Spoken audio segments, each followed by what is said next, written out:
What is up, everybody? Welcome to the Wingin podcast. Jack, how you doing, man? Hey man, I'm just happy to be in some AC. Florida's on another level, man.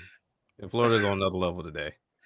Is that bad, man? Humidity that bad too? Look, when I tell you, we had plans this weekend, and it all required me to be outside. There was a landscaping plan. I was outside. Grass growing like weeds. I was outside. Hey, kids don't have nothing to do. Let's go to the pool. I'm outside. And what makes it even worse, I'm the one in the pool while the rest of the adults are sitting around, and all of a sudden I got other kids on my shoulders. Like it's like, how am I the only parent in here playing with the children, and half of them are not even mine? I was like, Dang. yeah. That has been my day, and I'm fighting this heat headache. So I'm over here drinking my coconut water, man. But yeah, I'm good. All right, Sandstorm. What up? I'm doing good as well. I wish we could get some of y'all heat, because it is like barely touching 60 here. Really? Yeah. I mean, the sun is out. I mean, it's Michigan weather. Michigan does what it wants to do. So, Yeah. I mean, right now it could snow if it wanted to, and it'd be 99 degrees because Michigan says so. You know, like it's just the way it works. Gotcha. All right, real quick. BIPOC Stream Awards, round 2 voting does end today. So if you haven't voted yet, if you can go to our Discord, there is a link to get straight to the voting. So be sure you do that. Also, it is Fangirl Review. It's Vicky's birthday. So if you get a chance to shoot her a tweet, just tell her happy birthday, all that good stuff. That way she knows we did shout her out. I have no idea where she is right now. I can't even tells ask. me you don't even want to know. Last year she was in Vegas, so yeah. So yeah, if she did come in last year for like a hot minute. Yeah, because I think acting the fool and then left. Because one of her streams, she mentioned where she was going and the stuff she was gonna be doing. I was like, yeah, y'all got it. how about you?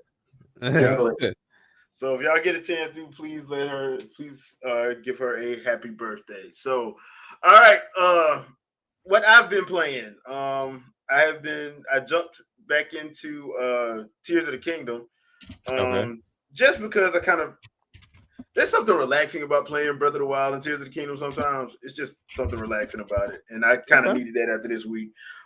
Play some more Fatal Fury: City of the Wolves. It's making me wish they did another animated movie, man. Really? Yeah. Okay. I kind of missed that. Also, I did jump back into I also went back into since they dropped Killer Instinct Gold, jump back into NSO. I haven't touched that yet. I need to go and get my hands on that. I did notice something though. We're gonna bring this up a little bit later, but I noticed that Microsoft has something called game cards on it. We'll talk about that later. But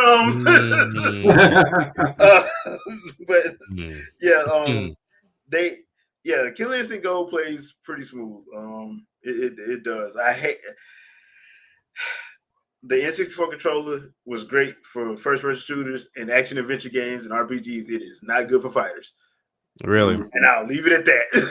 It's just not good for fighters. You might want to use a pro controller if you got one, and just finagle the controls a little bit because You said for N64 or GameCube? For N64. Okay. Killer Instinct Gold was on no, you're right. Yeah. You're right. The GameCube fighting games off the chain. Like the GameCube controller was awesome. Yeah. Mm-hmm. I still say the GameCube controller is probably the best controller they ever did.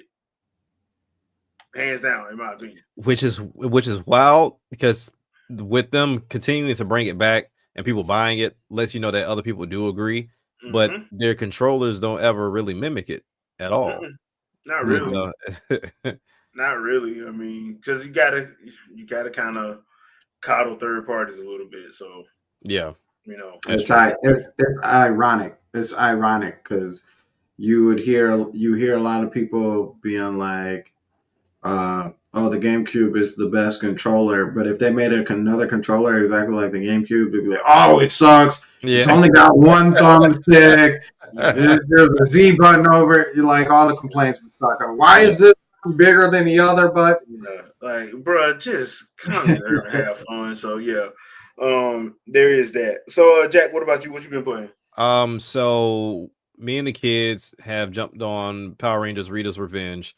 I So still we've gotta been, pick that up. yeah, I caught it on sale. So I went and picked that up, and to a correction, because me and Andre were talking about this on the Sandstorm or the Shadow Storm podcast last night. He mentioned that the Green Ranger wasn't on it, but apparently he is after you beat the game. So you have to completely finish the game before you get the Green Ranger, but the White Ranger is not there, which is still kind of a sour spot. Right. Right. Like, that was an easy entry, but yeah, we've been playing that. I have been playing was a Demon Tide, which is just in preparation of Demon Turf that's going to be coming out a little bit later on this year. I haven't played it and I don't plan on playing it, but I bought Hogwarts Legacy just to take advantage of the upgrade. Because they had it on sale for $17.99 for a while, and then all you had to do was pay the $10 to upgrade to Switch 2. So essentially, you get the $60 Switch 2 version for $28. So okay, yeah, that was a steal. So I was like, I had no choice but to cop that. And then the one other game that we were playing, and that I picked up while it was on sale, I'm blanking on it, but I know there's another one. But for sure, we've been on Power Rangers Rita's Revenge, for sure. And the kids instantly was like, "Oh, that is like TMNT." I was like, "Yeah, same company. They they made it so yeah. So, but they're enjoying it, and we're having fun with it. We might continue it after this podcast, but not quite sure because they got one more week left in school, and then they can have their summer." Gotcha. Because I know, I remember the one that came out on SNES, the Mighty Morphin Power Ranger game. Yeah. Where you got the last two levels, you got to play as a Zord. Yeah. White Ranger wasn't on that one either. They be hating on the White Ranger. Man, is he on any of them? Because even like the fighter, he's not. He's not. They use Dracon. They don't use him. Wow. So yeah, I was gonna say I thought he was in the Super Nintendo or the Game Gear one, but I guess that's not. He might have been on the Game Gear one. He was not on the Super NES one. Didn't he have his own game? I feel like there was something that had just the White Ranger. He was big enough to do it, though. I'll tell you that much. Back then, like early mid '90s, like everybody liked the Green Ranger, but the White Ranger showed him. It was like, he shut him down. Me, it was literally like, of course, Black Ranger's gonna always be with me. Yeah, I was like, but Red, you couldn't forget about Jason. Yeah. And then whenever Tommy showed up in green, I was like, okay, cool. But then when he left and White Ranger showed up, man, we were staying in Alaska at the time. My mom worked at Fred Meyer's, and his sword was they had started selling that. Boy, I carried that thing everywhere as a kid. Boy, when he got the talking, Sabu. Yeah. Can't tell me nothing. Well, walking around with that damn sword everywhere I went. My mom was like, leave it at the car. I'm like, okay, I guess. Because it was that way, and they had the Green Ranger flute that actually played. Yeah. The flute. So, yeah. Andre, what's up, man? Not much. Finally been back on the podcast after a month of disappearance. Yeah. So what you been playing, man? Hogwarts Legacy. Decided that I was going to be a Ravenclaw. Yeah, the claw. Gryffindor for life. We respect Ravenclaw. So I was playing that. Played because I got footage of it because I played First Descendant not that long ago, and I've been trying to get back into Xenoblade, but every time I try to get back into it, somebody's always bugging me, so I can't focus on it. It's like I got a curse with that particular game. Every time I try to get back into playing that, then everybody needs my attention. Touch something else. Free to go. And I haven't played Street Fighter since I actually finally 100%ed all of the characters. Now I only got to wait for Elena to be thrown in, then do her stuff 100%. Okay. All right. Cool. Sandstorm, what about you?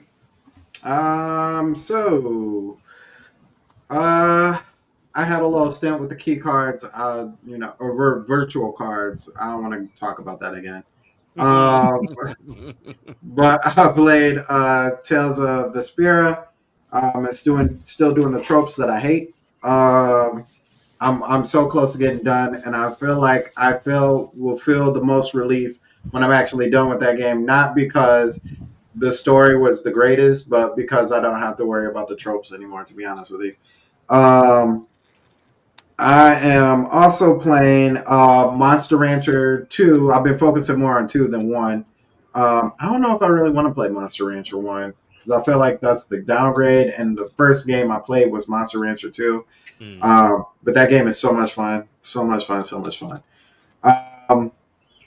Also been playing Need for Speed here and there. Been trying to finish Armored Core as well as Starlink before Switch 2 comes out because I know that's going to be where the vast majority of my focus is going to be. Right. And been playing Diablo 4. Slid back into Diablo 4. It caught me. It caught me slipping. You addicted to that, boy. Man, listen, because my computer, it's not even my computer. It's Blizzard. Blizzard Activision knows. Blizzard Activision is really smart, right? So I get on the computer, I load up the computer, and then the BattleNet, the little hub will come up. Yep. And I'll be like, I'm not even trying to play right now. And the first thing in the corner would be like, new season. Did you see that we're fighting this person now? And I'd be like, wait a minute. That person was from the past. Why are they in here now? And they were like, read to learn more. And I'm like, okay, I guess I'll just click on and see if this is even worth it. They give you a whole video about how crucial it is. And I'm like, all right, let me just see. I'll just step in here for a second. And that's how they get me every single time. Every single time. Yeah, I was adamant. You heard me. I was adamant of not trying to join back into Diablo 4 another season, and they got me. They grabbed me. They said, you know what? This time, we're going to give you powers of bosses. And I was like, oh, powers of bosses? So here I am actively trying to get away from. Got him. Yeah, there it is. Like hook, line, and sinker. What's weird though is that Skull and Bones is on its newest season, right? And I've been adamantly not playing that game either because they gave you small ships and medium ships. Mm-hmm. And so when you go around in that world, there are also large ships in the game. And so I'm like, how come we don't get large ships, you know? And I think finally with this season, they're like, okay, we're giving you a bunch of stuff, plus we're going to give you the availability to have large ships. Now, I don't know if those are in yet. And the reason why I say that is because in my head, I'm thinking they're in there. Has that like pushed me to even click the button to even check? Not at all. Like, and that was the one thing I complain. I feel like the worst. I feel like how people who talk badly about how much Breath of the Wild and Tears of the Kingdom suck, and they ain't never played it. You know what I'm saying? Like, oh, but these things are fixed, and that spot that you was talking about drops. Well, I still ain't gonna play it. You know what I'm saying? Like, so yeah. At some point, I'm gonna check out Skull and Bones, and then I know Andre is also a Yu-Gi-Oh player, but also been dabbling Master Duel, and I feel like every time they come out with a new set of archetypes for the cards, I mean they're not new, but you know what I mean. The new decks. Every time they drop a new deck. Yes, every single time. I'm like, all right, I'll go ahead and put in a little work, and I'll be like, ooh, I'm getting good. I learned how to do this. Right. And then it seems that everybody else floats into this one specific archetype, and every time they start up and I don't get first pick, I'm like, I quit. I'm like, this is not fun. They need to come up with the classic Yu-Gi-Oh! Like back in the day. You lay one card down, that's the end of your turn, unless you got a magic card or a trap card. This like plow, plow, plow, plow, plow. It gets to be too much. It's too much. The problem is card stacking. Once they let you start doing that, that became a thing. It's bad. They went full Magic then. They went full Magic. Yeah, they really did. went full Magic the Gathering with it because you should drop do your that. spell card, you flip your trap card, you can summon, you can do special summons if you got the right card in your hand. They should have did that. And the original gave you the rules of the game, so you don't have to just follow the rules. Yeah, and it's crazy. It's crazy how it actually operates like the anime used to. Yeah. It's weird how exploitive even cards that had no exploitation get exploited. Like it is wild because like even back in the day with a lot of our cards in the generation, there was no such thing as you can only use this card one time, one turn per play, right? Yeah. But because of that, because that's not a thing, now people can exploit it and like recycle it back into their hand or put it in their deck, search for that card again, bring it back out, play it again. And it's like, bro, like how many times are you going to be able to do that? Well, as many times as I want because there's no ones per turn. Because in those in the original spellcaster book cards are notorious for that. Yeah, because like you had to have a magic. There was like 2 or 3 magic cards that could bring, but the card had to be in your card graveyard. It couldn't be in your hand. Yeah, you had to have it in your card graveyard before it came back. Yeah, if they doing that, then that's not magic. That's not is magic for a reason, right? Yeah, it's not fun. Yu-Gi-Oh don't need to be magic. That's like making the Pokemon game, trading card game, like magic.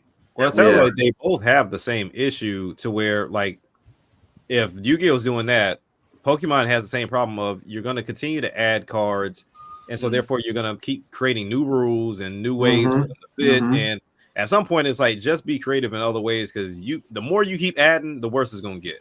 Yeah. Yep, and that's exactly what they're doing. The thing I think Konami could do, and I've said it several times, instead of just trying to make up new cards. Well, obviously you still make new cards, but instead of making cards that are supposedly stronger than the last set, right? Just do cards themed off of your games. Yeah. Metal Gear Solid themed deck, Castlevania themed deck, like a Silent Hill themed deck. You have so much stuff. Andre, you're using logic. Yeah. This company want to make pachinko. This company stop making video games to make pachinko machines. Because the only 2 that I think that they have that are kind of that are Konami-ish is the vampire deck, because there is a vampire hunter along the lines of that. Yeah. But then they have a spy deck, but it's not like Metal Gear spy style. And that deck is a whole thing in itself. So give me a contra-based deck where I got my boys running with their machines. With the big guns, yeah. I want to, and then you just stack spell cards with different weapons for different effects for them. Yeah, that would be cool. They don't like to do that though. They like to go every which way, talk about the stars and fish in the ocean and Japanese caricatures. There's a deck is a deck of cards about cards. And that's literally how you play them. You play them like a deck of cards in the card game, and they don't respond to each other unless one card sacrifices another card. But it's terrible. It's terrible. It's terrible. I'm still mad that we never got a Contra movie with Stallone and Arnold Schwarzenegger. I'm still mad about that. But that would have been great. It ain't happening now. That was the easiest thing they could have did in the 80s and the early 90s. That's the easiest. That would have been the easiest blockbuster they would have ever sold. Mm-hmm. You ain't tell me just put them in the same movie they've been doing for the past 10 years. You would have made a killing. Nobody would have been able to understand what they were saying, Yeah. though. But Nobody can. Hey, you would have understood the one-liner, and you would have understood the amount of death that was about to happen. all the Nobody can. explosions. Yeah, I can't understand you. All the explosions. Look, 60. I shoot a pistol into a wall. Kaboom. Right. I want to hear Arnold say, "I can't understand the words that are coming out of your mouth." It's like your brain dead to me. It's like your brain dead. Subtitles the whole movie. I'm like, The whole movie is subtitles for the whole movie. This ain't no foreign film. Like, it is. Put that cookie down now. But it would have been a fire. It would have been a fire. It would have been a fire. I mean, look, even if they didn't do it in the 80s, if they would have waited until after Contra 3, because you didn't had 3 full games, and just done it and did all 3 of them as a trilogy, they'd been straight. Yeah, because they could have easily done Alien was ain't nothing but Predator. Yeah. It's literally Predator. Yeah, with extra robots. That's all it is. It's like, so yeah, but, well, I guess we'll never find out now. All right. So getting into tonight's topic, the first one, the title of the episode, the constant comparisons. Look, I know some of y'all like Digital Foundry. I don't. I don't. Y'all know why I don't like them. But you mean Peter Griffin? Like I said, I don't like them. I have my own reasons for not liking them because I think they don't serve a purpose. They don't. Fair. No. I don't think they serve a purpose. I think all they do is drum up more console war BS, and that does not help the gaming industry at all. It helps. It helps websites and journalists get they check, but it don't help the gaming industry. Correct. Right. So now the comparison is the Switch 2 as powerful as the PS4 Pro, which to me is a dumb statement because I have a PS5 Pro, and I ain't even gonna get into that. But it's a dumb statement to have because there's games that's on the PS5 that's on the PS4 Pro that are on the Switch 1. Yep. And before anybody say anything, no, not every game is in 4K on the PS4 Pro. It's not. It's not. No. It's not. So there are some games that are like that, but there are a lot of them that aren't. So there's that.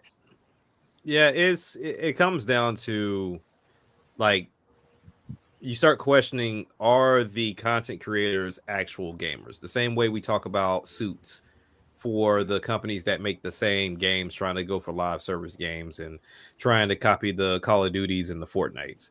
And it begs the question, like, when was the last time you played something that you genuinely enjoyed? And for you to speak about gaming, you don't sound like it.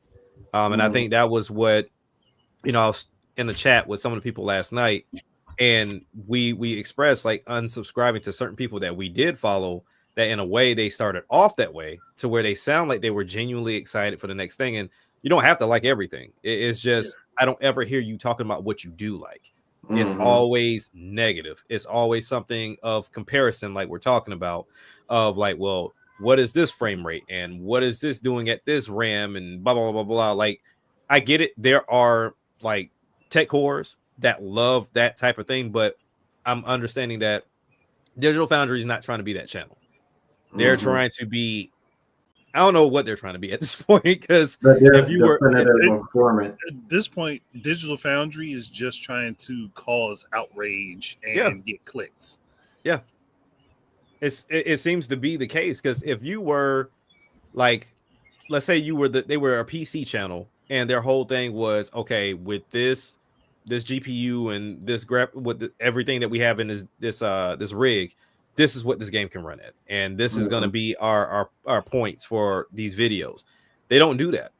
Like they and that's the annoying part about it. But they are also utilized as ammo for these pointless conversations that happen on social media as well. And like you said, it's really putting a hindrance on gaming. Like that conversation piece, you can't go on X and just have a simple conversation with someone without being a shill, having Digital Foundry being quoted, having what is it called, Grok on Twitter being quoted. No one really. I mean, there's a handful. Like I know I've seen like Dark Void and even like RJB on Twitter, and you can have conversations with them, and that's why I appreciate who we have here. But then when you just put something out there, it can go left in a heartbeat. Yeah. Because I would love for somebody to just sit up there and ask any one of them from Digital Foundry, have you played the game? No, they never do you even have you even played it? Because one of the things that I don't like is the idea that you can tell what's 60 frames a second with the naked eye. Yeah. And before anybody says yes you can, no you can't, and I can prove it. 2017, Nier Automata releases on the PS4 and the Xbox One. It was said that that was running at 1080 60 frames a second. I knew that would. 2021, Nier Automata comes out on the Switch. Come to find out, that was not the case. It was running at 40 frames a second at 900p. But everybody said you could tell with the naked eye that this is 60 frames a second. No, it ain't. And you couldn't tell.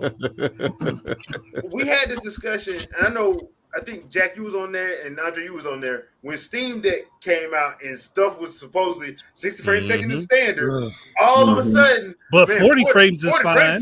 40 frames is fine. It's fine. Like you can enjoy games at 40 frames a second. You can enjoy games at 30. I remember that conversation. I was like, what 40 ain't that big of a jump from 30. If you can deal with 40, you can do 30. Yeah. Stop telling people that it's a standard when they can't hit it. But you got mad at Mario Kart 8 because 2 frames dropped on Rainbow Road. There is 7 frames a second. To put it simply, there is no ratified standard for frame rate or resolution in the gaming industry, because if there was, about 50% of games that come out now could not be released. Right. That's games that are using the power of the PS5. Power of SSD. Yeah. So my thing is, wait, hold on, let me get in my. Lois said that I had to have a job so I can make money. Or wait, you said bubble bath. Bubble bath. I can't do SpongeBob. I'm here to make money. You got the laugh now. You got the laugh. With the pickles under your tongue, son. I don't know. I'm good at impressions, I guess. But no, it's funny because we kind of talked about this a little bit yesterday. It seems that Digital Foundry is solely there to like push this narrative, whether it's through IGN or Eurogamer, whoever. And it's weird because this narrative is not pushing like it did last time. Like before, when we had the Switch, even with the Wii U, you had developers complaining and talking about, the system needing more power. We were going to have to cut things, yada, yada, yada. Mm-hmm. You just aren't hearing that this time around, right? Like you haven't heard a developer yet be like, well, the system's not capable. The system's not powerful enough. We need more. It's a struggle to get our games on. Like, you're not hearing that. But the only people that you are hearing the push from really is Digital Foundry and whoever else watched that quote unquote Digital Foundry episode of that time. Because they spit and regurgitate the same thing that they said. Yeah. And it's funny because they've been pushing this whole PS4 talk and narrative for a while. And like we just looked at they finally did a comparison of the what was it, Final Fantasy VII Intergrade to PS5, and they were like, oh well, I guess the what did they call it? The peanut gallery really wants to see this, so I guess we'll go ahead and give it to them. But it really took them zooming in on hair follicles to be like, yep, see right there it is, right there. Yeah, they look different. They when look you gotta different. do that, like See that smudge right there? Yeah, and not only that, and this is, I think we sat on this point for a while. There's a part because they're comparing the footage that they showed from the Nintendo Voice. What is it called? The Nintendo Creator's Voice. Creative voice. Creator's Voice. Yeah. It was the beginning part when Cloud, jumps off the train or whatever. It's in 60 FPS, and they compared it to the PS5 version, and they're like, oh, we actually think that's the PC version that they just showed off instead of the real version because look if you look again on these hair follicles, look at them compared to the PS5. They look better, so they got to be the PS5 version, or it's got to be the PC version. That's how you know they lying. When did does Nintendo ever allow? Don't ever show nobody else's platform. The other thing too is that's the one thing I do like about these creative voices. Them developers been going back at people that have been lying on them. Yeah, exactly. Like CD Projekt Red. CD Projekt Red blessed them in a nice, respectful way. I kind of wish CD Projekt Red would have went full 50 Cent on them. I don't think anybody can go full 50 Cent. As far as I wish they would have, because they were like, dude, they basically told them like, dude, y'all flat out lying. Yeah, right. Y'all flat out lying. Y'all don't know what you're talking about. And I'm like, at that point, that's when they should have been like, you know what, we need to scale this back a little bit. With the propaganda we spewing, we need to probably scale this back because clearly they seeing what we talking about. Right. But no, they keep doing it. So I'm like, all right, y'all doing better pray to God. it. Y'all better not ever do nothing to a Sakurai game because Sakurai gonna have a direct where he actually shooting you a bird in binary. the biggest problem here though with these tech channels, because I'm putting it in quotes, these tech channels that seem to understand less than I do, they're so worried about trying to show off which is the best version of something instead of thinking about the fact that it's just comparable enough that the average person out there purchasing a console or wanting to play a game is not going to care. They're going to look at it and see it, be like, oh, so they have Cyberpunk 2077 and it looks almost like the other ones? Well, I'll go ahead and pick up that one because it's cheaper to get that than go ahead and purchase a $1,500 computer part to go ahead and play the same game at maybe double the frame rate. And you got to remember, with them tariffs kicking in, your computer part probably going to go from $1,500 to $2,500 to $3,000. That's right all the time. Yeah. So and RJH hit on what else? The other thing I was about to say. How are you going to make comparisons off videos where you don't actually have the actual game? Nothing. Yeah. Right. What you're going to get off the video feed is going to be one. It's not going to look as good anyway because video streamed footage is always going to look grainy in comparison to. And God forbid you use YouTube because YouTube degrades every vid that comes out. They degrade every stream. Right. So any video footage that's on YouTube or live stream is going to automatically be degraded. Yeah. So you're not going to be able to see the full picture anyway. And half the time the videos are at 30 frames per second themselves. Yeah. So on purpose. How are you going to know what the true look of it is going to be until you actually have it? Yep. Yeah. You don't got a dev kit. We already know that. No. Yeah, we know they ain't got nothing. And wait a minute. But they got all their information now. They got all their specs now directly from Nintendo. No, they didn't. That video that Shadow Fox went over, where the guys were speculating about where it potentially lies, and they even said heavily, "Look, what we're showing you will not be true to form." They've already said that, but everybody's running with this idea that makes a difference. Like, okay, you have somebody who's estimating to the best of their knowledge, based upon what they think they know about a part that is highly customized. Yeah. Right. How are you going to get the same results without knowing the exact inner workings of that part? Because you can't even boot up the system. And you don't have it because the only people that have it right now is people probably at Nintendo Japan and the third parties that are working on games. Yeah, and Yep. the third parties working on games right now are happy with it. So I'm like, Yeah. why does it make a Which difference? that Because is the key point right there. If I'm hearing from developers, and I mean reputable developers, and they're saying they're happy with how powerful the system is, everything else is irrelevant. and they're Right. showing their faces. This ain't no senior engineer from EA says no. This Right. you know what I'm These are Eating saying? the down the actual street. developers. Yeah. Dude that was eating in front of the building said that he think it was this. Yeah. Like, no, it's That's why. That's another thing, and we've got to get into this right now. That's why I like what they've been doing with Treehouse Lives when they started. Yeah. That's why I was like, dude, yeah, game journalism, y'all done, y'all cooked.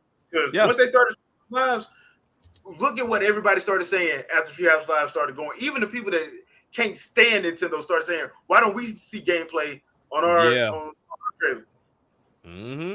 Dude, people were sitting up watching Nintendo Treehouse Lives at E3 and not even caring about the rest of the doggone trade show. Yeah. I mean, and rightfully so, because I think I made this statement before. The one of the biggest problems with the gaming community as a whole, I say majority don't understand what it takes to make a video game. Mm-mm.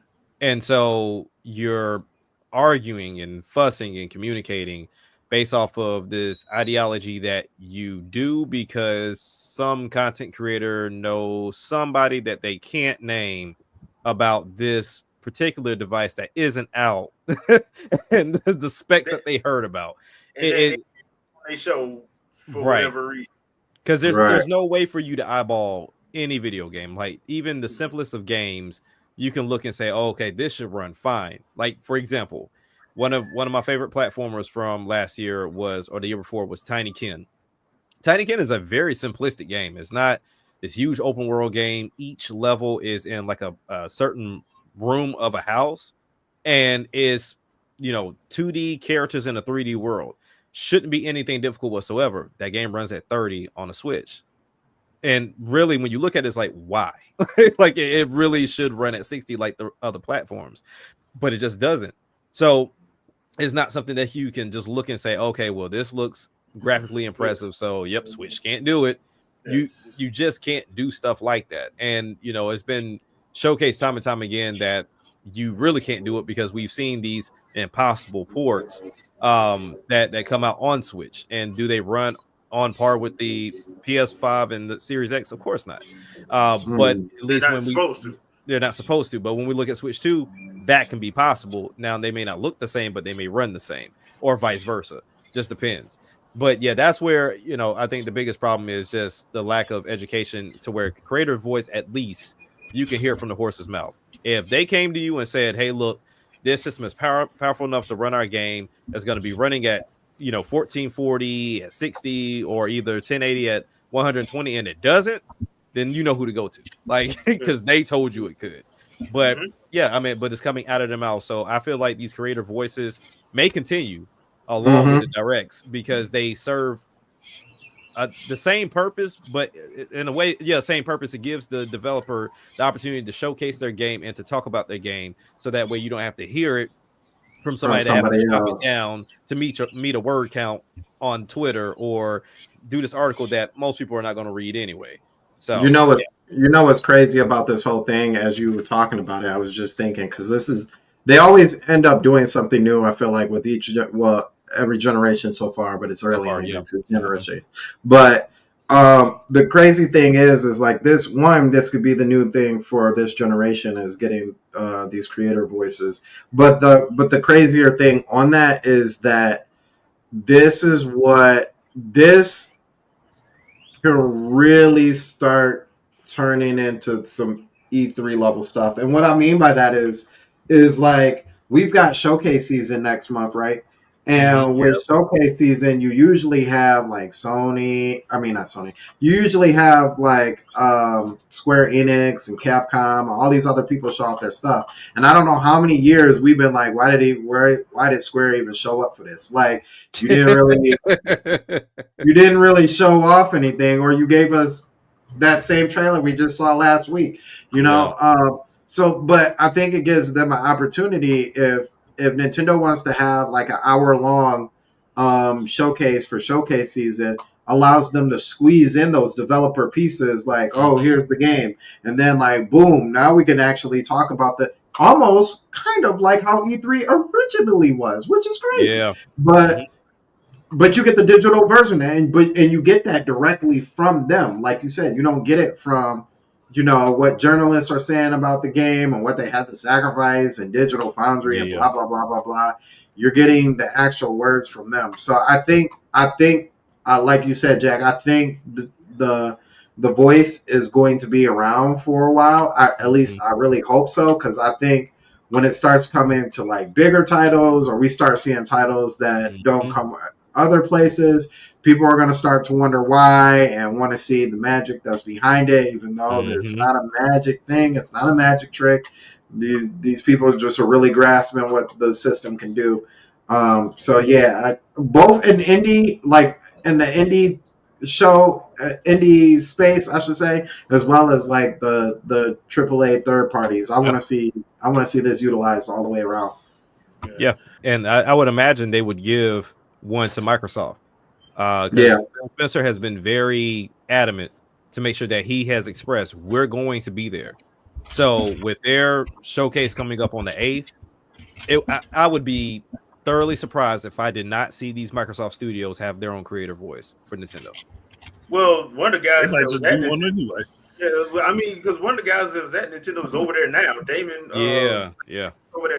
So, that's why you've been getting a lot of the developer thing that they do in January and then November, I think it is. Because I think they only do it twice a year. Oh, like the partner showcases? Yeah, the partner showcase. Yeah. That's why you get them, because that's why they brought him in. So he can show them how to do that. It's smart. And it saves you money. It really does. Because I mean, I have to give kudos to Microsoft. Even we talked about this, Jay, to where we like the fact that they showcase the developers. Now we can do a little bit less walking around the studio. It's like right, but you're talking about the game, and I think this also helps too with this notion that a lot of third parties feel like they can't sell on Nintendo. So which is bullshit. It is, right. And because I think Take-Two's president made a similar comment, but it's like if you show up with crappy product, of course, nobody's gonna buy it. If you make something bad, why would I buy it? Exactly. Like if you giving me the beta version of the game, I don't want it. I don't want it. And like a lot of people don't understand. Like most people now are multi-console owners. It's not like it was back in the day where everybody had only one and you had to go to your neighbor house because he had the other one. No, most people have rocking too, whether it's PC Switch, whether it's PC PS5 or PC Xbox or Xbox Nintendo or PS5 Nintendo. Like most people have two. So if you already put your best version out on that system, but then you take 6 months, 8 months later to port it over, and then you mad say, I don't understand why they won't buy it. Because I already bought it once. Yeah. Why would I buy it again? Or it's a down version. And there's no reason for me because there's nothing special about the doggone game. Look, I like Harry Potter, but the Hogwarts Legacy, but I got it on Xbox Series X. Why would I get it on Switch? Yeah. I was gonna say to that effect though, WB did do something real sneaky with dropping that on sale and then saying you get the $10 upgrade in the same. But they know what they were doing. But they like, we gotta make this money. We're gonna get them sales. But it's bad though. Like I heard about it from I think it was Prime, or either I heard it from Prime. Mario 64 before they even said anything. So I was like, that sale was about to end. Why didn't you say this before? Like, why was it such a secret? And then actually Thunderstash was the one that was like, hey, it's true. Like it's up there right now. Go do it. And I'm like, why isn't it Warner Brothers saying anything about this? Because they probably don't want to. They want you to get the $70. Not that money. They going to tell you directly.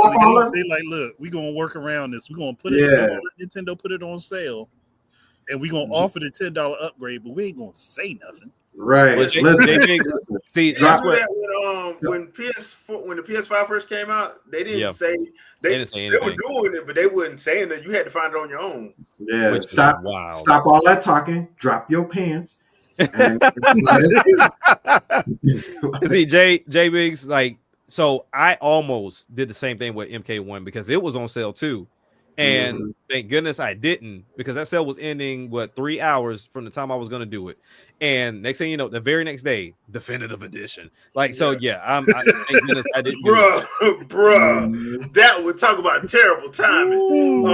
Boy. People was pissed off about that one, but because there's a bunch of people bought it on sale too. And Yep, like, yeah. they were mad as Because hell. you thought You it's lying. the same company. So you would think, oh, they're going to do the same thing. No, I'm glad I didn't, because we haven't even heard about the definitive edition. Well, the definitive edition is on the Switch, but it's like, do you get an upgrade to it if you own the original? And I don't think it's happening that way. Well, that depends. That depends really on if, like, with some of the games that Nintendo is showing that have like upgrades or whatever. But with the Switch 2, because it's going to be emulating Switch 1 games, some of them going to get boosted anyway. Yeah, correct. So it might just do that for that. If they left like the frame rate unlocked, it'll probably do it.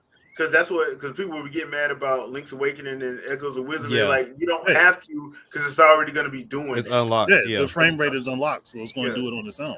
And people are like, I can't believe this. I'm not getting it good. Give up your pre-order so I can get your pre-order. Leave Right. space for other people. Yeah. Put it down, then. Put it down.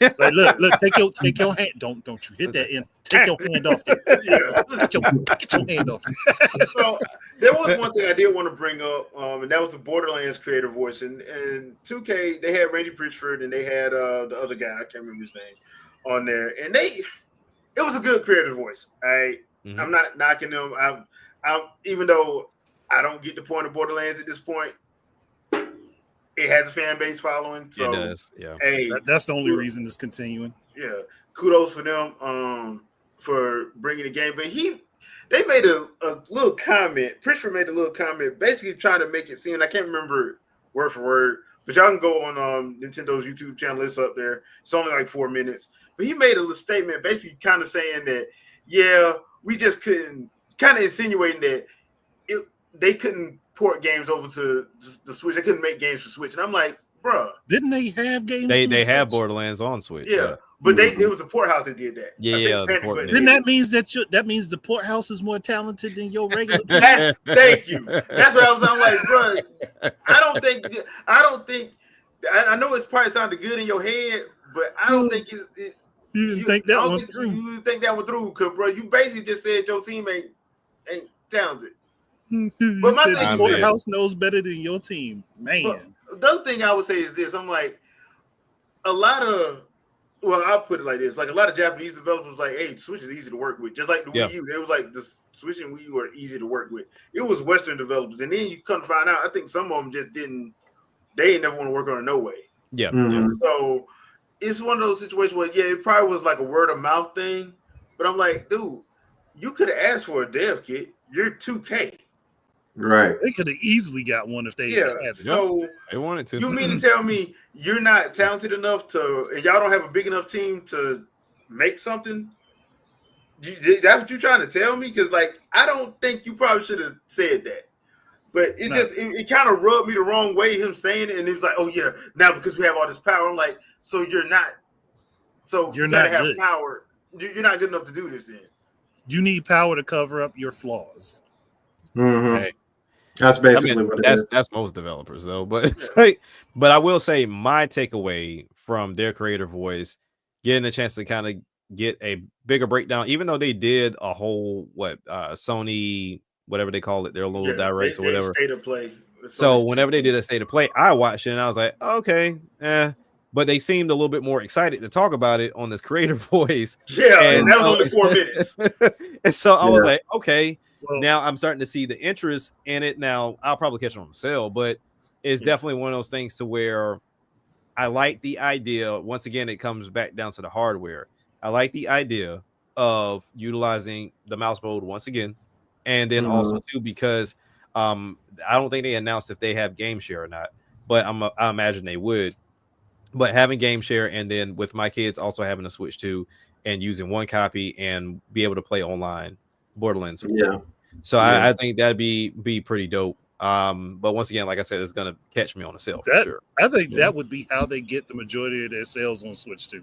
Yeah. I'm telling you, To be honest with you, I was gonna say, to be honest with you, like the most exciting thing to me about Borderlands 4 is the most exciting thing to me about almost any game that's has some sort of online component with Switch 2 is the fact that I can see other people where they're at in their game. Yeah. Whether that's 20, I miss me, to be honest with you, miss me with frames and all that. I really don't care. Like, I don't need to see a game in 60 frames. Why would I need to see?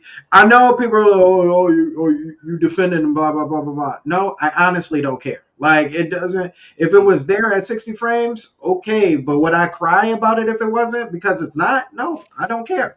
Like, but to see somebody else and see where they're at in tandem to where I'm at in a game, you know what I mean? Like that does something completely different for me. Yeah. You know what I mean? And I even had this conversation. I can't remember who it was. I had this conversation.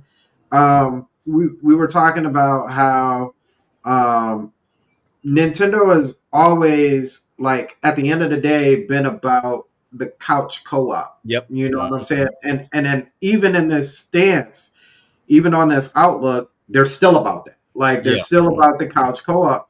They've just taken a different approach to it with the online because they still want you to have that real interaction with another person, the authentic interaction, instead of just hearing them on the headphones. They want you to be able to see them, be able to see their game if you don't have that. So, so like, that's a huge thing for like Borderlands. If we're all playing online, like I can figure out where I need to be and tell them. I don't just have to hear you and be like, oh, hold on. Because I'm gonna be like, what were you talking about? And then we both dead. You know what I'm saying? So I think I love the hardware. I love the hardware and everything. But at the end of the day, like having that camera for me and being able to see, or even just not having a camera, just being able to see other people's games, that's the game changer. You know what I'm saying? Like that mixed in with the controls,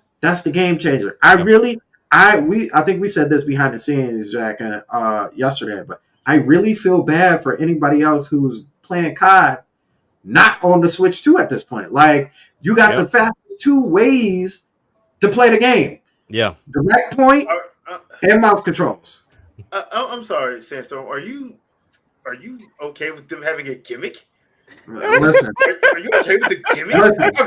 Look. How dare you?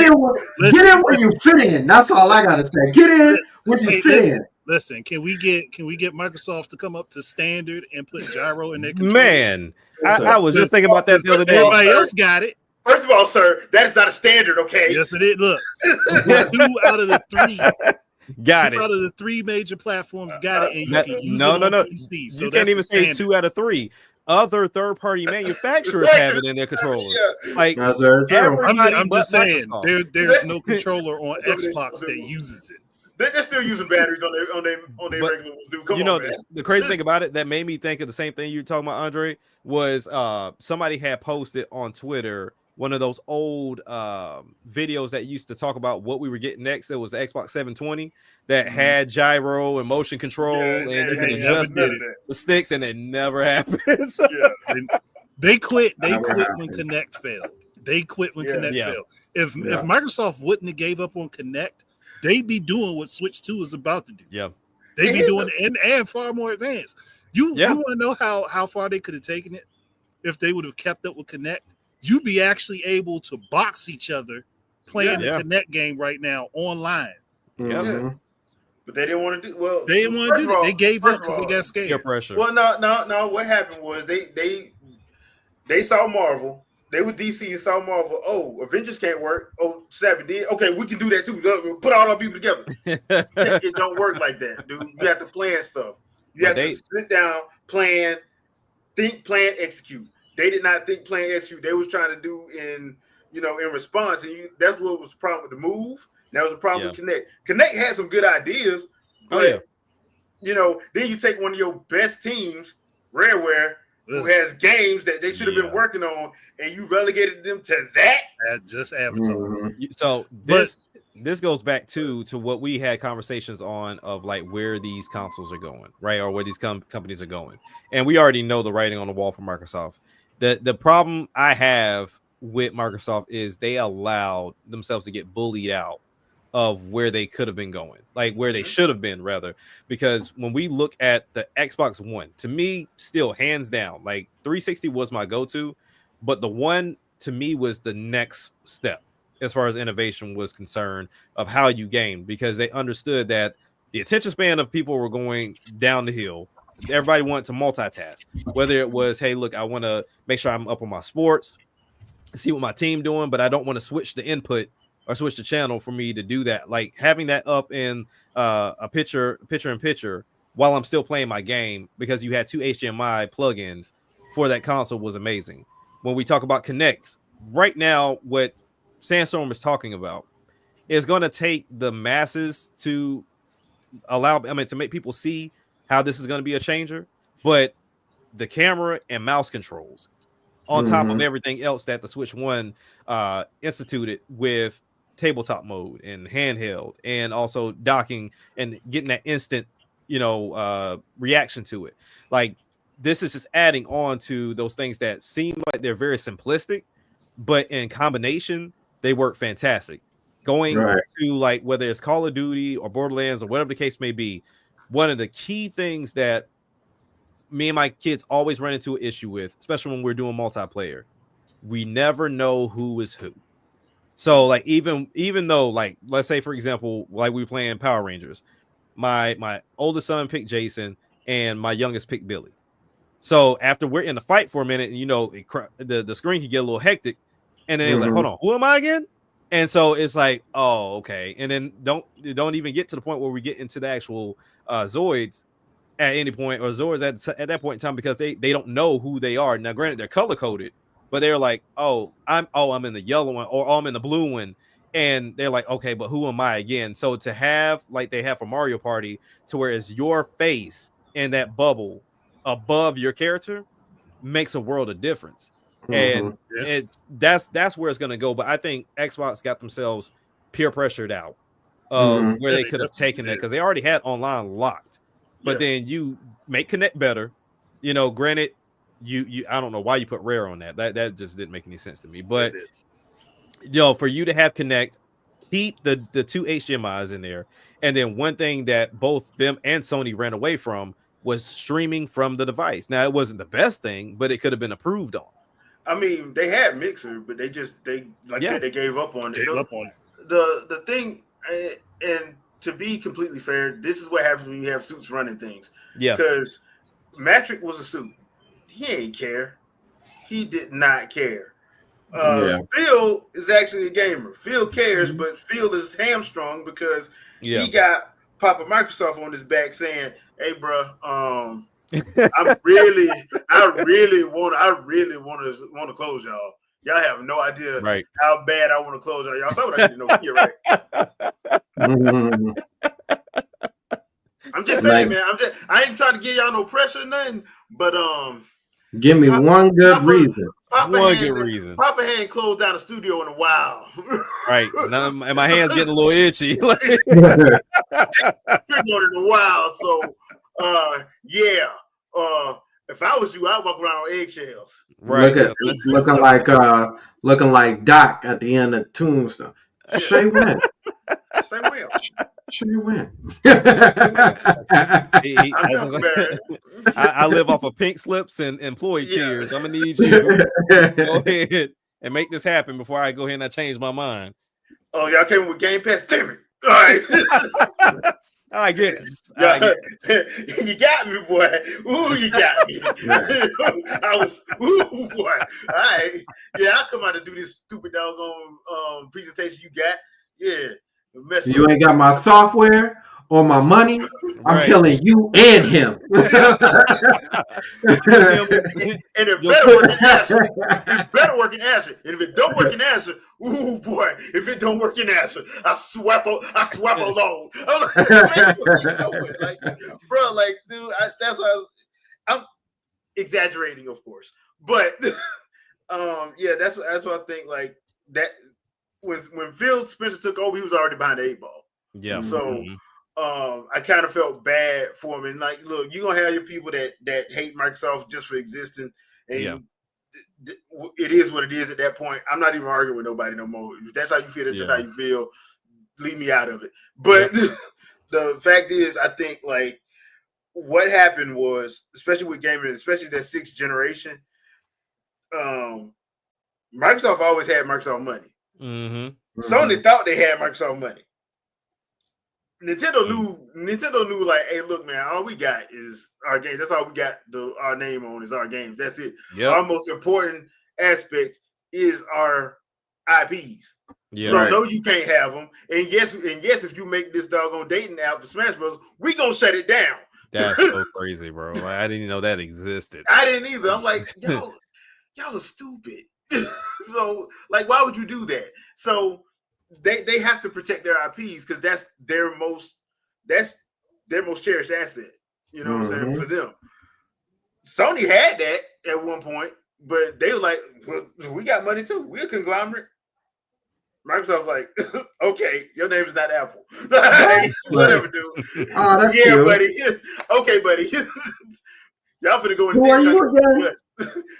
Y'all that one from the one thing. Oh, okay. I remember you. They showed up to the party. Microsoft showed up to the party in the Mar-a-Lago. They showed up with a with a Bentley Azure, thinking they could keep up, but Microsoft paid theirs off. There's rent. Yep. You know what I'm saying? It was two different game plans here, man. It's two different, as they say, two different brackets, two different tax brackets here. So going to work. And that's what happened. They sold off because at the time, you got to remember, Sony had Crash. They had Spyro. They had Tomb Raider. They had Tomb Raider. They had Square Enix was on lock. Squaresoft and Enix, both of them was on lock. They had deals with Disney and everybody. Dude, they had it. They had where they had their own mascots, and it wasn't then Kratos. Yep. No, it wasn't. So they lost all of that trying to keep up with the Joneses, and meanwhile, Nintendo just sitting back in the corner like, "Hey man, y'all want to play Wii bowling?" Right. Anybody? Oh, I got this over here for y'all, boy. Yeah. Oh, y'all want to play? Hey, y'all know y'all can take that Switch anywhere y'all go, right? Y'all ain't gotta be a house. Y'all can take it anywhere. I was just checking. Y'all good? I mean, I'm just saying, if y'all want to just put the game in and just go, y'all can. I mean, if that's what y'all want to do, I mean, right. You don't have to do it, but I have to do it. I mean, you can play it at the house. I mean, you can play it. You got to take it nowhere if you don't want to. I mean, I don't want to get robbed either. But yeah. I'm just saying. Yeah. That's what you're saying. I'm just saying. I'm just saying. That is you preparing to pull your ski mask down, walking behind them. But gaming has been a weird place since the 6th gen, to be honest, just because of the explosion of social media and people clearly trying to not being honest with. I'll put it like this: not being honest with themselves. Right. Yeah. A lot of people aren't honest with themselves, and you see it in every hobby community. You see it in the wrestling community. You see it in the gaming community, the sports community. You see it in every people just not being honest with themselves. Right. You got people giving their shoddy opinions on stuff they haven't played or stuff they haven't watched or stuff like. How can you get mad at a movie you never went to see? They'll tell you. They'll tell you for sure. And you wind up, they want to debate everybody, but I'm like, you ain't seen it. Right. So when I bring up stuff that happened in it, you're telling me I'm lying. But you ain't seen it. I've seen it 3 times. You haven't seen it. Or you haven't played this game. But you want to tell me about it. I remember one time, that me and Ruler 2 Review did a discussion about Metroid Prime, the first one. I had people in the comments telling me I didn't know what I was talking about. I told them where to go, what part, where they were going to see it at. They still called me a liar. Wow. I'm like, bro, I'm telling you where to go. I showed you where to go. I hooked up the trilogy edition, put it on, showed them what I was talking about. They still call me a liar. Hey, Can't look. make it up. So People don't like being wrong on social media, man. yeah, Right. I mean, anything to make yourself look. I was saying like, but that's the thing. It was social media. Like, Yeah. and look, yeah, people go at negativity because that's the reason why people are so negative is because that's what gets them clicks. Oh yeah, for sure. That's Yeah. why you think Jeff Keighley always started talking about Nintendo needs to go third party. It was getting him views. Yeah. And you see game trailers ain't around no more. Amongst it other was- reasons. Yeah, amongst other reasons. Michael Factor. So it's like, dude, you're getting your views off of that, but you can't sustain it. Right. Because it's gonna come a time when people gonna be like, bro, Don't you talk about anything else? Yeah, you lame. Yep. Or when they see somebody else do something and they finally say something, because one of the ones that actually surprised me was when Colin Moriarty went off of Order 1886. Mhm. He was working for IG, and I'm like, he said what? Yeah. Like, he went off because the game was basically, they should have just, if you wanted to make a movie, just make a movie. Right. That's Yeah. pretty much what it I was. think that game had what 3.5, 4 hours worth of gameplay. And they paid, Yeah. they charged a full, what it was, 60 plus. So it was something else they did too. I'm like, bruh. And they letterboxed it so that they could improve the visuals. Mm-hmm. If I remember correctly, they letterboxed it so they can improve the visuals. And that was the first time I ever heard Colin Moriarty actually say something negative about a Sony exclusive. He never did that. And I was gonna say, isn't there a whole chapter of that game that is just one cutscene? Yep. Yeah. That's what pissed him off. They're That's what supposed pissed to him have off. 5 chapters, and one of those chapters in the game, I think it's the 4th chapter, is just a cutscene. It's just cutscene. It's kind of like what they did with Star Wars Force Unleashed 2, when they had the Dagobah stuff, and all you did was just walk from the ship to Yoda's hut, and that was the chapter. And what? Yeah, so, but that game wasn't 60. That game was like, I think it was it 40? I think it was 40. Yeah, I think it was 40. So that was the thing on that one, because that game was like 5 hours, but they did have DLC, but I never bought it, so I don't even know what the DLC was. So I don't even know what it was. But I was so mad at that because I was like, y'all had a cool character and y'all did this. Yeah. So I don't know. But all right, so before we get out of here, I do want to talk about, since it's almost time for trade show season, what do you think we're gonna see from the 3? We know Jeff put out a tweet today. Summer of Games is starting June 6th at 5 p.m. Eastern, 2 Pacific. So that's going to be June 6th. We know the Microsoft presentation is June 8th, which means for that day, our podcast episode will be the live of that, like we normally do. So I want to get you guys what you think we're going to see, because June 5th is when the Switch officially releases. Switch 2 officially releases. So yeah, everything's on the table at that point. So yeah. So my thing, I don't think Sony shows up to this again. I don't think Sony shows up to what they gonna show up with. You know what I'm saying? I don't think they're showing up. Ghost of Yotei, Microsoft is going to show their stuff at their thing. Now, the only other thing I could think what may happen is if Microsoft has a bunch of games that they're, porting to other places, I think we might see their trailers right on that Friday. But their stuff is going to be on for their show. It's not going to be for, the Summer of Games, that night one presentation thing. I don't think it's going to be that. Nintendo is going to Nintendo. So they're going to do as Nintendo does. Yep. I don't know if they're going to show up or they're going to be like, no, we can't do this. And then at San Diego Comic-Con have 4 Treehouse Lives. They've done that before. Yeah. So right. I don't know what they're gonna do. I'm not finna sit here and pretend. It would be nice because we usually get some sort of direct around June, but I don't know what they're gonna do with the Switch 2 actually releasing June 5th, that Thursday. before. Mm. That's gonna be the interesting part. Yeah. So, all right, Andre, let's start with you. What you think is gonna happen? Well, I think that Sony is going to avoid it completely or drop a state of play that people are going to complain about a week before it. The week before, yeah. They did Microsoft, that last year, didn't they? Yeah, they did. Last year? Yeah. They did do that. Microsoft will show up, but it'll only be like some minor stuff and maybe some gameplay of Perfect Dark. Maybe. I wouldn't do it here. But I think honestly what they would do to really mess with people for their showcase, show off a bunch of games that they're porting from Xbox One and Series over to the Switch 2. That'd be dope. Especially the likes of Killer Instinct. Mhm. Yeah. Okay. Killer Instinct 2013. I was about to say 2023. Killer Instinct 2013, and you go ahead and throw on the fact that Perfect Dark might be showing up over there. That'll be enough. Mm-hmm. And Nintendo is going to hit people with a new Zelda game that's probably not going to come out until next year.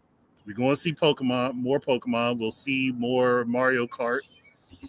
More likely, we will see the starting of whatever their next 3D Mario game is going to be. Probably going to get something about Metroid Prime 4. Probably release date. And maybe something with Pikmin. I don't know why Pikmin is on my mind, but maybe something with Pikmin. You're outside. That's why you're outside. There you go. Right. You might have seen one run by. Yeah. You might see that. Might see a Game Boy SP and running by. But all right, Jack. What about you? What you think? So if I'm on the same train as Andre when it comes down to Microsoft, if they're showing up here is to tell people where their games are going, not necessarily anything that is staying tied to them at this moment in time. So if they're showing up, you're seeing what's going to PlayStation and what's going to Switch too. Because at this point, I would imagine, like you said, the console will be out on the 5th. So this should be floodgates for third parties galore. Like, hey, go ahead and say it. We're launched. Go ahead and rock and roll. Do what you want to do. Yeah. So as far as Microsoft, I think that's what they'll do. That'll be a nice turn of events. Seeing as, we already heard about the Gears of War remake for the first game that's getting ready to go on PlayStation. We already know Forza is already there. And then you talk about Flight Simulator, Halo, and all their top tier games that can be going to different platforms. So I think that's what we'll hear from them. I think when it comes down to Sony, like Sandstorm said, Yotai should be there. I still don't think we hear or see anything from Wolverine this year at all. Or X-Men. I think we do get some news about Venom because it was in that leak a while back, and we haven't heard jack squat about Venom at this point. So it'd be very interesting to see if that shows up. Of course, you'll have like some of your indies. So I know like Demon Tide is getting ready to come up. We may see Silk Song for the first time because we haven't heard or we haven't seen that game per se. Like we've seen the same trailer, but we haven't seen any gameplay happen with Silk Song at all. Let's see, what else could we possibly see? Really, there's not much coming up because anything that you were expecting got delayed. And as far as Nintendo, I don't think Nintendo's going to be here. I just genuinely don't think they're going to be here because I feel like we're just going to get a June Direct and call it a day. And that's when we'll see what they have to offer. But really, this really could just be a Switch 2 show of like, hey, we're bringing this game to Switch 2 and this game is coming because Sony and Microsoft don't have anything new. So that's going to be interesting. Perfect Dark and all the other stuff. I think that's Microsoft show. I wouldn't put that on Summerfest. I would put that on my show because really it doesn't make sense to run it back a second time on your show.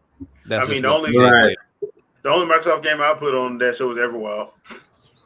Well, you have to know what it is first. So that's why I put it on there. we still don't know what it is, but doesn't it look great? We don't know what this is, but Jeff, you can have that one. Jeff, look how pretty these graphics are for this thing that we can't figure out what the game is. Yeah.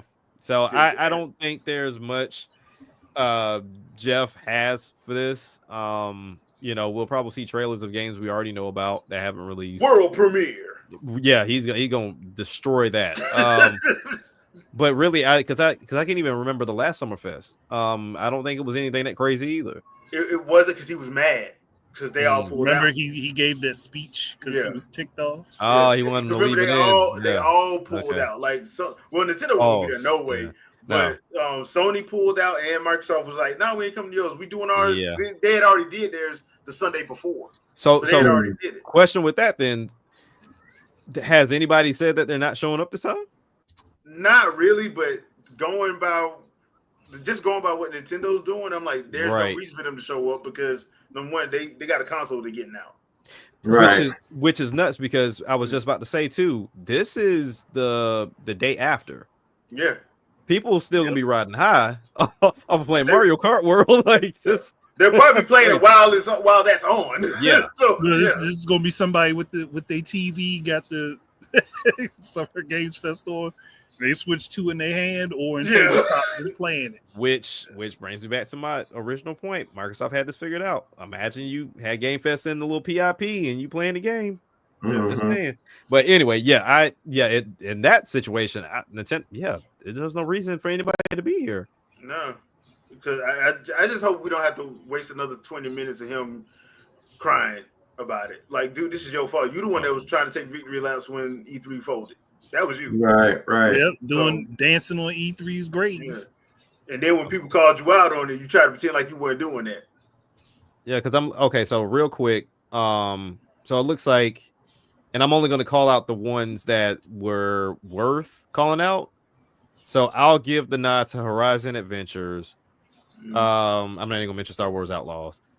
Civ 7, Black Myth Wukong, Metaphor, Batman Arkham Shadow for Quest, Sparking Zero, Street Fighter 6,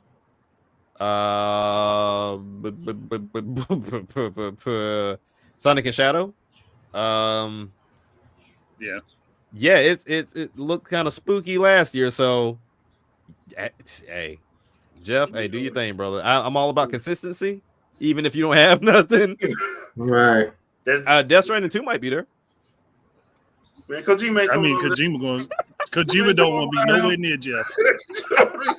Not unless it's translated in the middle of them.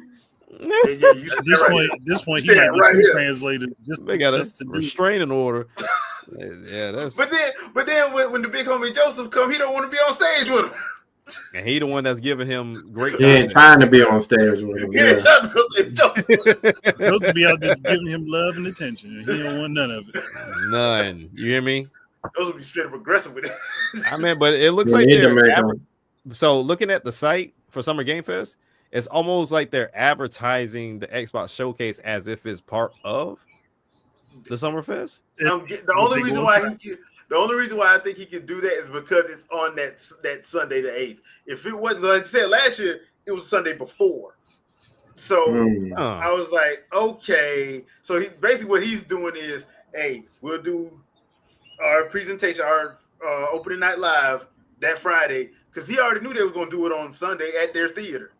Yeah. They're in LA. They're going to do it. He's just trying to work around it. Make it look like because I'm about to say that didn't make any sense because there's like Summerfest is at 5:00 on the 6th, and then at 7 they're doing a Days of the Devs, to where it says look at upcoming indie games from nonprofit days of the devs, and then of course the Xbox reveals what's next, followed by the Outer World 2 direct on the 8th. But I don't think he got anything. I don't think he got anything. So that's why I was like, I don't, because once again, like. And last year, Nintendo did their direct 2 weeks after. Because that's what most people are going to tune into. They're not going to tune into that. If Nintendo tells me, all right, cool, the launch is out now, let's tell you what's coming up on the second half of this year. You already know Donkey Kong coming. You already know the Switch 2 editions. We haven't gotten a date on Metroid. We haven't gotten a date on Pokemon. That's what I think they're gonna have their own thing for the dates at least. We might get another Metroid Prime trailer, maybe because remember years ago they said 2 and 3 were done. Metroid Prime 2 and 3 were done. Mm-hmm. So Yeah. they might wouldn't get be shadow surprised. drop. I wouldn't be I wouldn't- surprised if they show that and they get shadow drop that the 6th or the 7th. Honestly, at that point, I also wouldn't be surprised if Metroid Prime Remastered gives one of those games that gets the free boost. Mm-hmm. Oh yeah. Like I they wouldn't be drop surprised either. Prime Yeah. 2 and 3 for the Switch, and all 3 of them get the boost, get the free boost when you With play the- them on Switch 2. Yeah, or with all the control, all the Yeah, because they gotta have every mouse to it. control. Yeah, Yep. Mm-hmm. get every control as well. So I mean, that could Yeah. be it. So Samson, what do you think? Yeah. Man, I think Jack might be onto something. I don't know if they show. I think they show up as far as Nintendo. I think they show up late to the showcase season with some stuff, but I think most of this stuff is going to be you're going to see a lot of Switch 2 content. One game that's already out that I think is probably going to be one of the first things that gets shown up is Doom. Yeah. Yeah. From Microsoft, I definitely think that's going to get shown. Um, I think Sony is going to have a long direct of Ghost of Yote. I think that's going to be like their main focus. So they're gonna try and go out because I feel like that game comes out in the fall. Can't believe you're gonna show that woke game.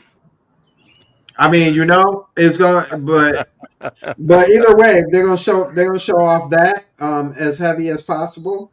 You may get some stuff around that.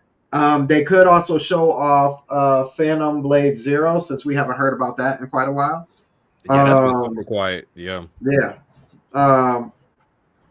I think that for Microsoft, Microsoft is just going to try and throw out everything they possibly can, whether it's to Sony or Nintendo. But I think you get a lot of that stuff as well. You don't hear anything about what's their game? Not Elden Ring, Elder Scrolls. I don't think we hear. Yeah, you don't hear anything about that. You may hear some more. You may hear some actual stuff about what we've been looking for, and the Gears of War joint. About the reloaded one or the next one? Yeah, the reloaded joint. Okay. So you'll probably get some information about that, which is cool.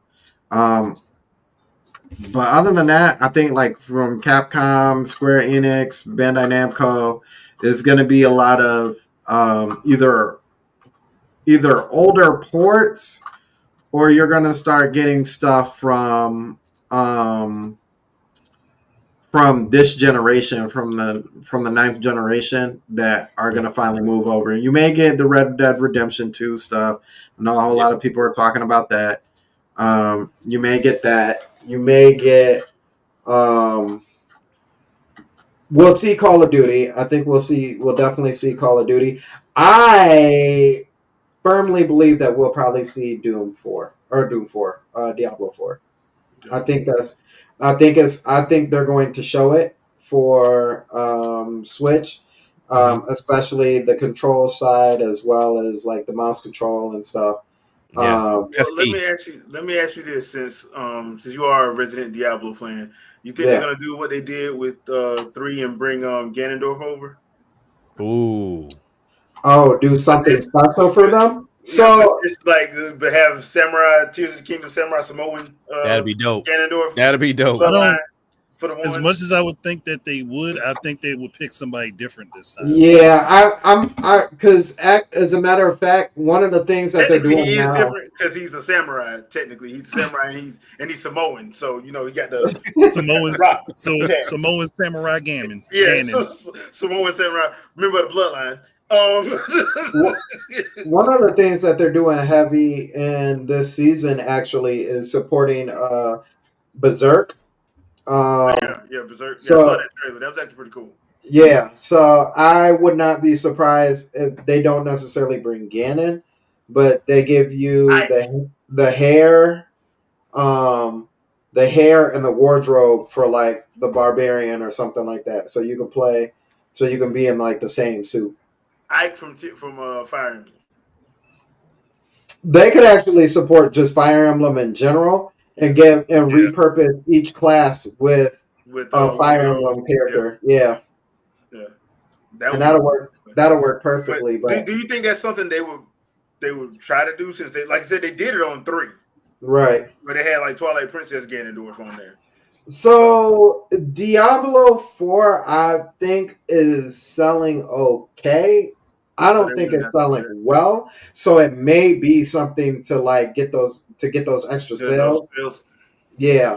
Um I would say that it was a smart idea to entice people because I think that game, I don't know if it sells separate yet from the DLC, where Diablo 3, the Switch edition is both the DLC and the original Diablo 3 game. You can't Right. buy those separately. So, yeah, if they're going to start selling them together with, I can't remember what it's called, the DLC, then that, by all means, that's fine. As a matter of fact, I think they should sell it with the DLC because Mhm. there's so much more to do and so much more content in the DLC portion with the seasons than there is just the regular game. You'll get bored with the regular game really quickly. So Okay. we'll see. We'll see. Yeah. I mean, I'll be there because I started playing it on Game Pass at one point in time. But yeah, if this comes over with mouse controls, yeah, that's Mhm. a no brainer. Game changer. I feel like mouse controls with Diablo, especially, is like critical. It is really hard. Like, what was the Diablo 2 one that was like remade, Rebirth or something like that? Diablo 2 Resurrected. Um, that game was like okay, but like it wasn't anything special. And especially, but you could use it with controllers because there wasn't that like the button layout wasn't really that heavy. With Right. Diablo 4, no, you have to use mouse, at least mouse and keyboard. But if you don't have a keyboard, at least mouse. Yeah. So Mhm. yeah, we'll see. We'll see how it turns out. Okay. All right.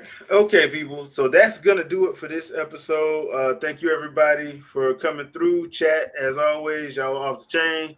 Yeah. Jack, anything you want to pimp out? Kind of similar to what I said last night. I think I'm gonna start centering my focus around when the Switch releases. So I'm gonna try to do an unboxing video the night we pick it up. So before we even turn it on, before we even play it, we'll unbox it and Mm-hmm. give everybody a look at it, and then of course boot everything up to one showcase like how smooth that transition is, the system transfer is, because the night before when we go to the midnight release, I'm going to record me doing the backup and then Mm-hmm. showcase like how long it takes for everything to get back on my system after the fact, along with some gameplay. So I'll be showcasing Fast Fusion, Mario Kart World, of course, and then also Cyberpunk 2077. So I'm trying to find a a capture card that will work with my M1 because my Elgato one doesn't.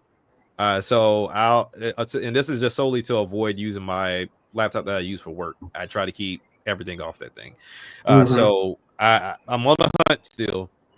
And I may even try to look for I think Aver Media has one that you can record to a SD card if I'm not mistaken. I think it Uh, is. I think it's them.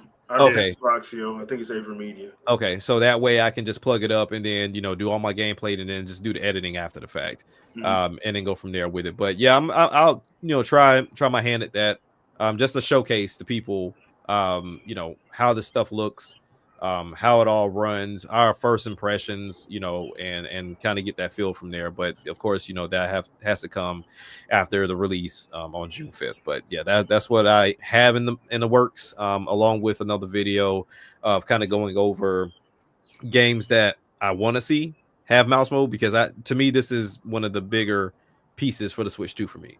Like the Mm-hmm. 120 hertz VR, all that's cool, like that's fine. But the mouse mode has really been the thing that's enticed me the most, and one of the reasons why I even picked up Cyberpunk.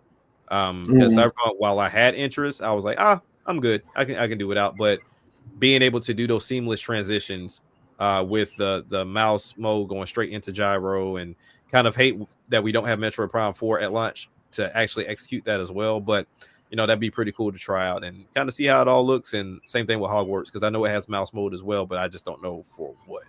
Right. Yeah. Gotcha. All right, Sandstorm. So yesterday we talked on the Shadow. What do we call it? Shadow Storm. On the, The Storm Cast, the Shadow Cast, wasn't it? The Shadow no, Stormcast. Shadow Storm. Shadow. There you go. There you Yeah, go. Shadow Stormcast. Great conversation that we had. We went from everything from Specs to Peter Griffin back here. Just a whole lot of conversation. Ended up being a 3-hour long conversation. If you didn't get an opportunity to check it out, make sure you check it out. It was great. So today we did obviously the Wingin It podcast. Tomorrow is the Jill podcast, where I will be talking with Juice probably about a lot of the same thing. I kind of got an idea where he's trying to go with this conversation, but we'll see. We'll see what happens. Anyway, so we also have a giveaway. If you guys didn't know, now you know we have a giveaway for a Switch 2. I never asked you. Can I win that? Huh? Can you win it? Yeah. Is it my turn? Can I be a part of I the ask because I don't know what comes behind that. And like he won, Yeah, and it's rigged. Anybody can win. Anybody can win. Honestly, anybody who's not a co-host of the podcast. So yeah, go ahead and throw your name in the lottery pick. But yeah, so we have that, and it's going to be announced June 5th. So the day that we actually get the podcast, do the podcast for that day. Also, we have a podcast the day after, surprisingly enough, for the Nintendo Pride podcast, the Nintendo Byte podcast. Where we were talking about our experiences probably within that first 24 hours about the Switch 2 and how we felt about it. It's going to be a long podcast. Also, this is a huge one because I want to throw this out because it's actually official now. May 31st, we are going to have Joycey J and Thunderstash on the podcast. So if you come through with your questions, because both of them have had the opportunity to actually get their hands on the Switch 2 and play. So we definitely want to hear their experiences and talk about the things that they enjoyed from the actual podcast. So yeah. Other than that, I think that's all I got. All right, Andre. I mean, if you've been paying attention to my channel, I dropped 4 videos in the last few days. So we got me talking about the Game Beam idea, which is just basically game streaming from one device to the next, but for how the Switch 2 could do it. Because I got called the shill, there is a video called The Game Idea Guy, Worst Shill in the Gaming Sphere. That's why you see worst shill thing on there. Own it. Pitch for Switch 2, First Descendant, and video that just dropped today. Gotta wait till day one for Switch 2 for the gaming media people that spread misinformation and then complained about not getting early versions of the console. Crazy. I love when they do that. I just love when they do that. But yeah. All right, peeps. So that's what we got coming up. I did do a live stream yesterday. I forgot to say this, but I did play some of Capcom Fighting Collection 2. I played a little bit of Power Stone. Played Plasma Sword because I never played that before. Interesting game. Gonna probably look at Power Stone 2 as well as Project Justice, I think, is the one is in there. No, it's Rival Schools in there, not Project Justice. Rival Schools. So probably take a look at that one next live stream I do. But I'll try to make sure this time I'll give people a heads up because I'm doing it straight from my Elgato to my YouTube channel instead of doing it through StreamYard because the StreamYard degradation is a little bit too much for me. So because it makes everything look really bad. So so I'll probably do that, but I'll let you guys know. Just follow the Discord. You guys will know. But as always, thank you guys. We will see you guys next Sunday, 7 p.m. Eastern Standard Time. Peace out, people.